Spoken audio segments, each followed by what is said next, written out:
এই ভূমিকম্প আপনাদের চোখের সামনে সোশ্যাল মিডিয়া, বিভিন্ন মিডিয়ায় দেখছেন, শুনছেন যে ভয়াবহ ভূমিকম্প হয়েছে।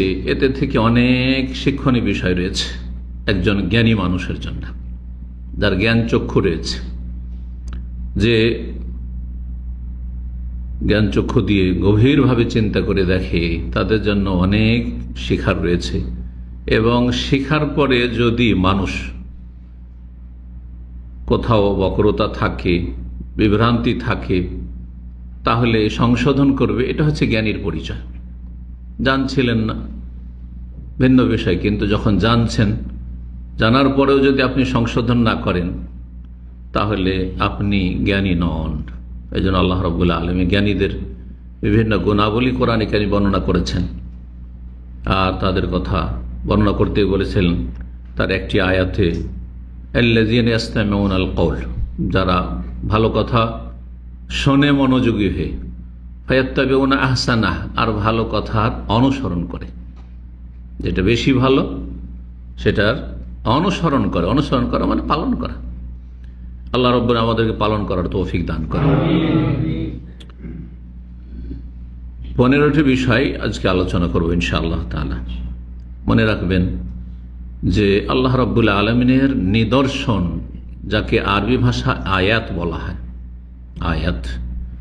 আয়াত হচ্ছে দুই রকমের। এর আগে বিভিন্ন আলোচনাতে আমি এই বিষয়টি আলোচনা করেছি, যারা নিয়মিত আসেন। আয়াত হচ্ছে দুই রকমের। কেউ বলতে পারেন?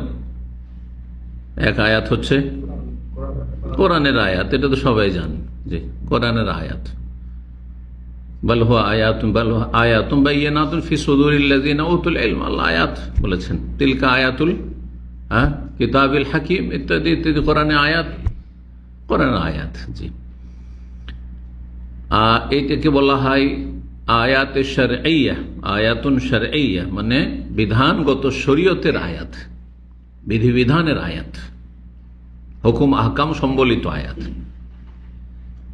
আয়াতের শাব্দিক অর্থ হচ্ছে নিদর্শন। বাংলায় নিদর্শন কাকে বলে? সহজ ভাষায় আয়াত মানে চিহ্ন, যা দিয়ে অন্য কিছুকে চেনা যায়। কোথাও যদি কোনো চিহ্ন থাকে তাহলে ওই জায়গাটা আপনি চিনতে পারবেন যে আমি এখানে কোনো একটা কিছু আমি এখানে করেছি। সেটা মাটির তলে কিছু পুঁতে রাখেন, উপরে একটা চিহ্ন দিয়ে রাখেন। কোন একটা লোকে দাফন করেছেন, যদি চিহ্ন দিয়ে রাখেন তাহলে চিনতে পারবেন যে এটা অমুকের কবর, তাই না? আয়াত মানে নিশানি, আয়াত মানে হচ্ছে নিদর্শন, আয়াত মানে চিহ্ন। তো চিহ্ন দিয়ে কোনো কিছুকে চেনা যায়, তাহলে আয়াত দিয়ে কোনো কিছুকে চেনা যায়, জানা যায়। এই হচ্ছে আয়াত। বিধানগত আয়াত দিয়ে আল্লাহ রাব্বুল আলামিনকে, আল্লাহর দ্বীনকে, আল্লাহর আদেশ নিষেধকে জানা যায়। কি বিশ্বাস করবেন, কেমন ইবাদতবন্দি করবেন, কেমন জীবন গড়ে তুলবেন, কিভাবে চলবেন, কিভাবে ভালো মানুষ হবেন। জি, আল্লাহকে চেনা যায়, আল্লাহর দ্বীনকে চেনা যায়, জানা যায়। এটা হচ্ছে শরঈ আয়াত। আয়াতে কওনিয়া মানে সৃষ্টিগত আয়াত, কায়নাত মানে পৃথিবীতে, আসমান জমিন, ওপরে নিচে, সামনে ডানে বামে সবকিছুতেই বহু আয়াত রয়েছে, অসংখ্য নিদর্শন রয়েছে। এগুলোকে সৃষ্টিগত আয়াত বলা হয়, যা দিয়েও চেনা যায়। কাকে চেনা যায়? সৃষ্টি দিয়ে। সৃষ্টিতে বিভিন্ন নিদর্শন রয়েছে যেগুলি দিয়ে স্রষ্টাকে চেনা যায়, আল্লাহকে জানা যায়, যেগুলি এমনিতে হয়ে যায়নি। আপনি এটা দেখলেই বুঝতে পারছেন যেটা কি রিমোট, তাই না? কিসের জন্য? এসি অন অফ করার জন্য।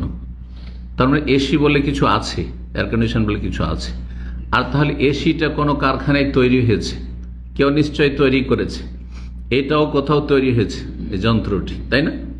কেউ নিশ্চয়ই তৈরি করেছে। কেউ বলবেন না যে প্রাকৃতিকভাবে এখানে চলে এসছে, ন্যাচারাল, তাই না? বলবে। কিন্তু মানুষ সম্পর্কে, মানুষের সৃষ্টিকর্তা নেই, মানুষকে কেউ বানায়নি, প্রাকৃতিকভাবে তৈরি হয়ে গেছে। এক শ্রেণীর বানররা তো বলছেন নাকি বানর ছিল, আর ধীরে ধীরে লেজ খসে পড়ে গেছে, আর তারপরে এরকম মানুষের রূপ ধারণ করেছে। ও বানররা বলে থাকে। কিন্তু রব বলেছেন যে তোমরা শ্রেষ্ঠ সৃষ্টি, তোমাদের প্রথম মানুষ হচ্ছে আদম আলাইহিস সালাতু ওয়াস সালাম। তো যাই হোক, আয়াত সম্পর্কে যে কথাগুলি শুনলেন আশা করি বুঝতে পারছেন যে দুই রকমেরই আয়াতের উদ্দেশ্য হচ্ছে সৃষ্টিগত আয়াত হোক, নিদর্শন হোক, অথবা শরীয়তগত বিধানগত আয়াত হোক, দুটোরই উদ্দেশ্য হচ্ছে কোনো কিছুকে চেনা। তিনি হচ্ছেন আল্লাহ রাব্বুল আলামিন, আল্লাহর অস্তিত্ব, আল্লাহর একত্ব, হ্যাঁ, আল্লাহর কুদরত, হ্যাঁ, আল্লাহ রাব্বুল আলামিনের ক্ষমতা, বিশাল ক্ষমতা, অসাধারণ ক্ষমতা, ইত্যাদি ইত্যাদি। যখন এসব সুন্দর সুন্দর গুণ আল্লাহ রাব্বুল আলামিনের জন্য একমাত্র, তাহলে তারই ইবাদত করতে হবে, তার সামনে ঝুঁকতে হবে, আর কারো সামনে ঝুঁকা যাবে না। এটা হচ্ছে তাওহীদুল ইবাদা। তিনি সবকিছুই যখন করেন, তিনি সবকিছুই দেন, তাহলে গুণগান কার করবেন? তারই করবেন। এই সৃষ্টিগত নিদর্শন আল্লাহ কেন দেখান? কেন দেখান? আল্লাহ বলছেন সূরা ইসরা, মানে সূরা বনী ইসরা আয়াত নম্বর 59, ওমা নুরসিলু বিল আয়াত ইল্লা তাখফীফা, আমি যে কোনো নিদর্শন প্রেরণ করি, পাঠিয়ে থাকি মানব জাতিকে ভয় দেখানোর জন্য, সতর্ক সাবধান করার জন্য। তাহলে আল্লাহর যে কোনো নিদর্শন কিসের জন্য? সতর্ক সাবধান করার জন্য। জি, সতর্ক সাবধান করার জন্য। এখন আর ভূমিকা না বাড়িয়ে আমরা পয়েন্টগুলোর দিকে চলে যাই, যে শিক্ষাগুলি আমরা নিতে পারবো এই ভূমিকম্প থেকে। ভূমিকম্প হোক, অথবা আগ্নেয়গিরি হোক, অথবা সূর্যচন্দ্র গ্রহণ হোক, আর বান বন্যা হোক, আর ঝড় তুফান হোক, এই ধরনের যা কিছুই হোক না কেন, জলোচ্ছ্বাস হোক, যা কিছু হোক না কেন, যেগুলিতে পৃথিবীর অবস্থায় একটা পরিবর্তন আসছে, আর যাতে মানুষ অসহায় মনে হচ্ছে, অসহায়, কত শক্তিশালী মানুষ এসবের সামনে অসহায়। এগুলি হচ্ছে আল্লাহ রাব্বুল আলামিনের সৃষ্টিগত নিদর্শনের অন্যতম।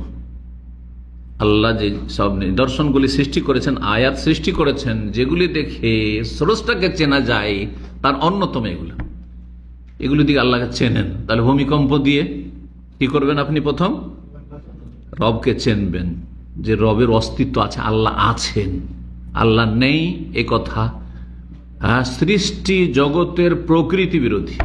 নাস্তিকদের কথা পশু পাখিও বিশ্বাস করে না, কারণ আল্লাহ কোরআন বলছে ওয়া মিন শাইইন ইল্লা ইউসাব্বিহু বিহামদিহি, যে কোনো সৃষ্টি আল্লাহর গুণগান করে, আল্লাহর তাসবিহ করে। ওয়ালাকিন লা তাফকাহুনা তাসবিহাহুম, তবে তাদের গুণগান তাসবিহ তোমরা উপলব্ধি করো না, বুঝো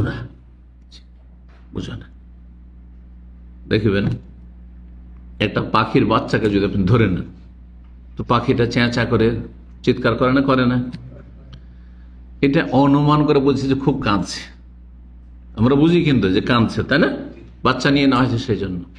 এটা দেখে বাহ্যিক অনুমান। তাহলে এখান থেকে বোঝা যায় যে তাদেরও ভাষা আছে, সেটা আওয়াজ করে হোক অথবা যে কোনো ভাবে হোক না কেন, কিন্তু আমরা সেগুলো উপলব্ধি করি না। এই জন্য গাছপালা আল্লাহর জিকির আজকার করছে, কিন্তু তাদের ভাষা আমরা বুঝি না। সায়েন্স আজকে বলছে গাছের প্রাণ আছে, এতটুকু বলেছে, কিন্তু গাছে যে জিকির আজকার করে 1400 বছর আগে আল্লাহ বলে দিয়েছে যে সবকিছু আল্লাহর অনুগত, আল্লাহকে ডাকে। আল্লাহ রাব্বুল আলামিনের অস্তিত্ব প্রমাণ করে, আল্লাহর একত্ব প্রমাণ করে যে আল্লাহ এক। আল্লাহর শরীক যদি গৌস কুতুব জিলানি চিস্তি থাকতো, দুর্গা দরগা থাকতো, তাহলে এরা সামলে নিত। যেমন এক শ্রেণীর পথভ্রষ্ট কথিত মুসলিম, কিন্তু মনে করে এরা শিরক, বড় শিরকি কুফরি আকীদা বিশ্বাসী, তারা মনে করে যে আল্লাহর জমিনের চারিদিকে অনেক গৌস কুতুব, আল্লাহর ওলি আউলিয়া আছে, যারা আল্লাহর জমিনকে ধরে আছে, যাতে করে ধ্বংস না করে দেয়। এসব কথা কিন্তু আমাদের দেশের ধর্মীয় পুস্তকে আছে, ধর্মীয় পুস্তক, সুফিদের, পীর মরিদের, ব্যবসায়ীদের পুস্তকে আছে। নাউজুবিল্লাহ। এগুলো নাস্তিকদের কিতাবে নেই, এগুলো যাদেরকে ধার্মিক হুজুর মনে করছেন, যাদেরকে মনে করছে এরা পীর ওলি আউলিয়া, এরা শিরক কুফরির ধর্ম শিখিয়েছে আপনাদেরকে, তাদের কিতাবে আছে যে এরা ধরে সামিলে নেই, আল্লাহ ধ্বংস করতে চাইলে ধ্বংস করতে দেয় না, নাউজুবিল্লাহ। জি, তাহলে কোথায় আসুক ওই সব পীরেরা, এসে রক্ষা করুক। ওইসব দেশে, যেসব দেশে মাজার আছে আর এইসব ভয়াবহ দুর্ঘটনা ঘটছে, তার ধরে সামলাক আল্লাহর জমিনকে। তো আল্লাহর একত্ব প্রমাণ করে, আল্লাহর প্রভুত্ব প্রমাণ করে, আল্লাহর মহান বিশাল কুদরত ক্ষমতা প্রমাণ করে, আল্লাহ রাব্বুল আলামিন যে পূর্ণ নিয়ন্ত্রণ রাখেন, তার এই নিয়ন্ত্রণে কোনো শরীক নেই, অংশীদার নেই, পার্টনার নেই, একথা প্রমাণ করে। যখন এই সমস্ত ক্ষমতার মালিক, একক মালিক আল্লাহ রাব্বুল আলামিন, সুতরাং সৃষ্টির, বান্দার আর যাকে আল্লাহ বিশেষ করে তার ইবাদতের জন্য সৃষ্টি করেছেন, মানুষ এবং জিন, কার ইবাদত করবে? তার ইবাদত করবে। যেহেতু তার কোনো শরীক নেই, তার কোনো কিছুতে শরীক নেই কেউ, তিনি মাবুদ, আর সব হচ্ছে ইবাদ, বান্দা। আল্লাহ রাব্বুল আলামিনের এই নিদর্শনের কথা কোরআনের অনেক আয়াত রয়েছে। ইন্না ফি খালকিস সামাওয়াতি ওয়াল আরদ ওয়া ইখতিলাফিল লাইলি ওয়ান নাহারি লাআয়াতিল লিউলিল আলবাব। ছোট্ট আয়াত পড়লাম, বড় আয়াত সূরা বাকারাতে রয়েছে। আল্লাহর অনেক সৃষ্টিকে সেখানে ইন্না ফি খালকিস সামাওয়াতি ওয়াল আরদ ওয়া ইখতিলাফিল লাইলি ওয়ান নাহারি ওয়াল ফুলকিল লাতী তাজরি ফিল বাহরি বিমা, বিশাল বিশাল জাহাজ আর ফেরি কত ভারী হয়ে রয়েছে, আর তারপর কত মাল সামান বোঝাই করে দিচ্ছেন, হ্যাঁ, কত কন্টেনার বোঝাই করে দিচ্ছেন, আর সব সাগরে ভাসতে আছে। এতে নিদর্শন নেই আল্লাহকে চেনার? অবশ্যই উপায় আছে, কিন্তু আপনি চেষ্টা করছেন কিনা এটা দেখুন। নিশ্চয়ই আসমান এবং জমিনের সৃষ্টিতে ওয়াখতিলাফিল লাইলি ওয়ান নাহার, দিন এবং রাতের আবর্তন বিবর্তন, এই যে পরিবর্তন, আবহাওয়ার পরিবর্তন, হঠাৎ শীত, হঠাৎ গরম, গরমে থাকতে পারছেন না, ঠান্ডায় থাকতে পারছেন না, হ্যাঁ, আল্লাহর জমিন স্থির আছে আছে, হঠাৎ করে অস্থির, সুবহানাল্লাহ। আপনার বসবাস, বেঁচে থাকা কঠিন হয়ে পড়েছে, সুবহানাল্লাহ। এগুলি হচ্ছে আবর্তন বিবর্তন। আয়াত, বহু শিক্ষণীয় বিষয় রয়েছে, বহু নিদর্শন রয়েছে, আল্লাহ বলছেন এগুলি হচ্ছে আয়াত, সৃষ্টিগত আয়াত, নিদর্শন রয়েছে। কার জন্য? যারা উপকৃত হবে তাদের জন্য। এমনি নিদর্শন তো আছে, কিন্তু কোনো লাভ হইল না, তাহলে এরা মানুষের মতো মানুষই না। যার লাভই হইল না সে জ্ঞানী না, সে নির্বোধ। এই জন্য আল্লাহ বলছেন লিউলিল আলবাব, জ্ঞানীদের জন্য অনেক শিক্ষার বিষয় রয়েছে, জ্ঞানীদের জন্য এতে নিদর্শন রয়েছে, আল্লাহকে চেনার উপায় রয়েছে। সূরা আলে ইমরান আয়াত 190, সূরা ফুসসিলাত, যার অপর নাম সূরা হামিম সাজদা, আয়াত নম্বর 53 আল্লাহ ইরশাদ করছেন সানুরিহিম আয়াতিনা ফিল আফাক, তাদেরকে নিশ্চয় আমি আমার আয়াত দেখাবো। কোন আয়াত দেখাবেন? কোরআনের আয়াত নয়, তাহলে এখানে বোঝানো হয়নি। কি বোঝানো হয়েছে? সৃষ্টিগত নিদর্শন দেখাবো, আয়াত দেখাবো। ফিল আফাক, দিগন্তে, যেদিকে দেখবেন সেদিকে বিশাল বিশাল পাহাড়, এখান থেকে দামাম থেকে বেরিয়ে চলে যান, শুধু বালি আর বালি, মরুভূমি, বালির স্তূপ আর স্তূপ, সুবহানাল্লাহ। হ্যাঁ, ডানে বামে কত রকমের দৃশ্য, এক এক দেশে গেলে এক এক রকমের দৃশ্য। কোথাও পাহাড়, পাথর ছাড়া কিছুই নেই। মক্কায় চলে যান, মদিনায় চলে, পাথর ছাড়া কিছুই পাচ্ছেন না। কোথাও গেলে চাষাবাদ ছাড়া আর ফসলের জমি ছাড়া আর কোনো কিছু নেই, সুবহানাল্লাহ। কোথাও গেলে পানি ছাড়া আর স্থল খুঁজে পাওয়া যাচ্ছে না। জি, সানুরিহিম আয়াতিনা ফিল আফাক, এই যে দিগন্তে, এই যে দিগন্তে আমি তাদেরকে বহু নিদর্শন, শিক্ষণীয় বিষয় শিখাবো, দেখাবো, দেখিয়ে দিলেন আল্লাহ রাব্বুল আলামিন ভূমিকম্প, এটি দিগন্তে দেখতে পাচ্ছেন। ওয়াফি আনফুসিহিম, এবং তাদের মধ্যে, সানুরিহিম আয়াতিন ফিল আফাক ওয়াফি আনফুসিহিম, তাদের মধ্যেও, মাথাতে পা পর্যন্ত দেখেন, একটু গভীরভাবে দেখেন, সুবহানাল্লাহ। দুটো চোখ আছে, আল্লাহ যদি 4টা চোখ দিতেন, এখানে আরো 2টি। এমন একটা মানুষ যদি আপনার সামনে আসে যার 3টা চোখ আছে বা 4টা আছে, দেখতে ভালো লাগবে? দুটোতেই ভালো লাগছে। হ্যাঁ, যেখানে চোখ 4টা সেট আছে, এই জায়গায় সেট না থেকে যদি এখানে থাকতো, এখানে থাক, ভালো লাগবে? আল্লাহু আকবার, কিভাবে আল্লাহ রাব্বুল আলামিন সেট করেছেন। জি।